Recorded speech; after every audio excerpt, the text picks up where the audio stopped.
What's happening, guys? This is my first vlog episode, social work race. I've started off in a cafe. This is kind of where I work, okay? Just like a lot of social workers. It's funny because yesterday when I was here, there was another social worker who recognized me from, oh, that's not what I want to do, who recognized me from social media. What the heck? Hold on. Who recognized me from social media. But anyway, who recognized me from social media. We started talking, and I noticed that a number of social workers here work in a cafe. So what I'm going to do is I'm going to talk about why I don't work from home anymore. So you know what? I got not working from home, right? Interesting. I stopped working from home. In fact, I've been studying in a few cafes. They know me so well. I just walk in and they bring me my beverage, you know.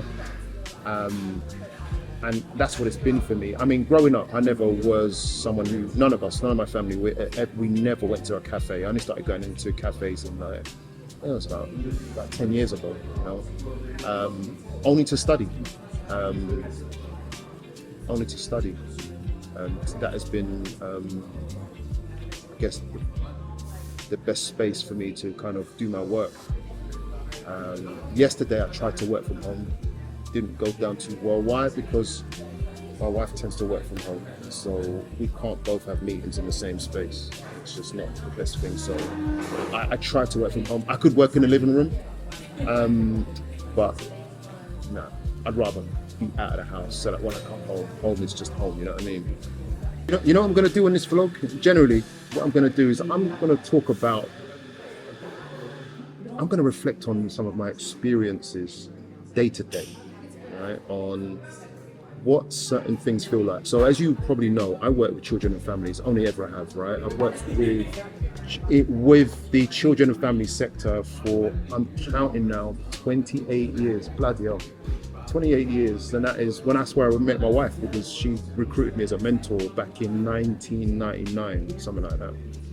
And since then, that's probably my way in. I've done lots of jobs in between, but I've worked in youth justice for years, and this is how I started out, and this is how I actually got into the whole thing of social services. Then I became a social worker. I had to become a social worker because there was a ceiling. How did I get into it? I got into it because there was a ceiling for, how can I put it? There was a ceiling on my earnings. There was a ceiling on my career progression. I had to level up. If I didn't do that, I would be obviously struggling. I've got 3 children. I've got to, be a dad and all that. And you find that, like, when I was working in youth justice, so I wanted to kind of make my progressions there, but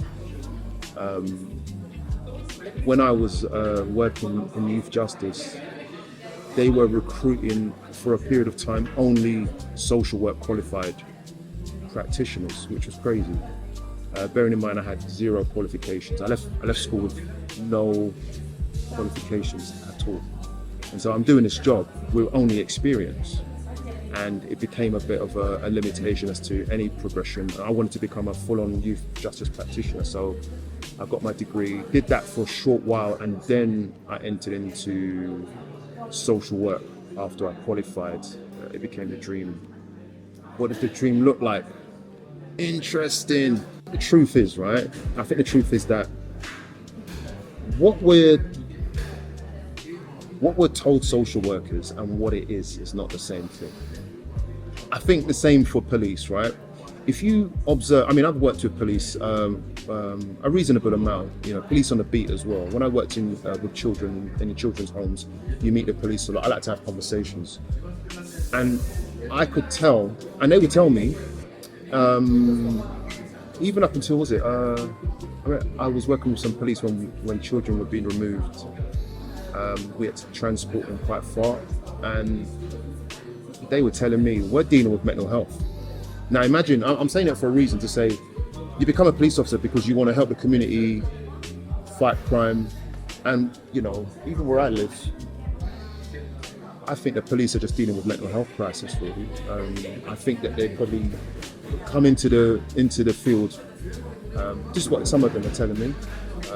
They're coming into the field and they're like, I came here to fight crime, and then they're finding that they're really dealing with domestic issues, arguments, people having breakdowns, young people who have got no respect for the police.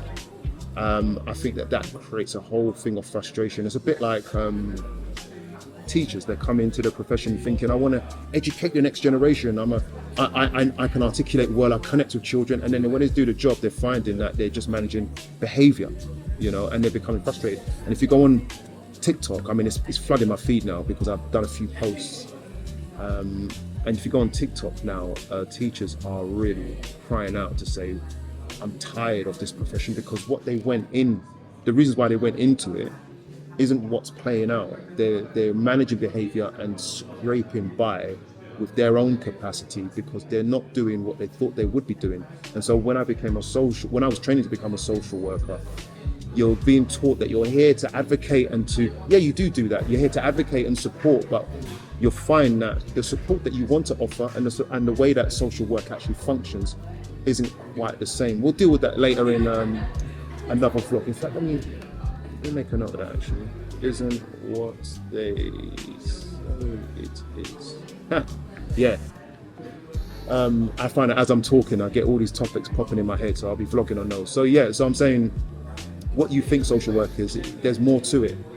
And one thing that is never going to be told to you when you go to uni, you might do it, you might find out more if you do the social work apprenticeship. But one thing that they don't tell you in uni is that you're going to go to court. If you work with children and families, you're going to go to court and challenge parents on their parenting capacity. Are children even safe with their parents, and how you're treated in court? I know there's another guy's name is Michael Watson on TikTok. He talks about it a lot because he's a court-based social worker.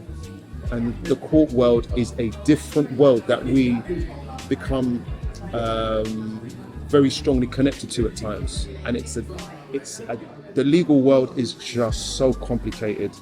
And that's never taught to you. And there is I'm probably going to do a number of vlogs on it. There's no preparation in our training. Not even when you start to do the job.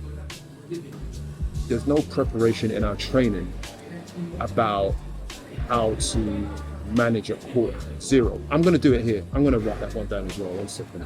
How to manage at court. And funny, because what happens at court can just be scary, atrocious. There's a lot of right and wrong. There's no straight answer, there's no clear pathway sometimes, but decisions have to be made. And sometimes you're going to be put in a situation where you're making a decision that you're probably not comfortable with, but it's the only decision that can be made. And I'll probably drop some scenarios on you to help you understand that, because our role is so misunderstood as social workers, and decisions have to be made regardless. And I remember I sat some parents down once, and I said to them, listen, I was struggling to make a final decision. And I remember I spoke to this really great guy. He doesn't want me to name him, but he's a really great service manager. He knows who he is. If I send this to him, he'll know. And I said to him, listen, he was in the permanence team, and he said to me, Curtis, call the parents together and ask them what they want, And I did that. And I sat the parents down, and after we had some discussions, because they were at complete odds, and it was destroying their child. And I said to them, what do you want? And after they told me, I said, look, I'm going to be honest with you. I'm in a position where I can only make a decision that is going to upset at least one of you. I have 2 options on the table. I can only choose one. And the court, the legal system, that's the judge, the local authority is relying on me to make one decision. I can't make 2, I can only make 1 for the well-being of the child. And someone's going to get upset. And that's where social work gets complicated, because they don't teach you that part. It's sudden. What happens is you get into the job, And guys, you have to understand, especially if you're a student or those of you who are not so experienced in court, but you don't even, it's not even just about court, it's just even just conference, going to conference. A decision has to be made, left or right. That's what happens in social work. We don't get to please everybody, and someone's going to be so pissed at what we are and what we do, all because that's the job. The job is tough in that respect. Don't get me wrong, I love it because I think pretty much all the families I have now, I'm really enjoying working with them, and that's the part of social work that we want to do, because one thing I'm good at is working with people. However, of course, people have asked me, how many families have I ever been at odds with? And I'm like, 4 or 5 families that I've really just can't connect. And sometimes it's been just because they refuse to connect. Some families it's because I'm a man. Some families it's because I'm black.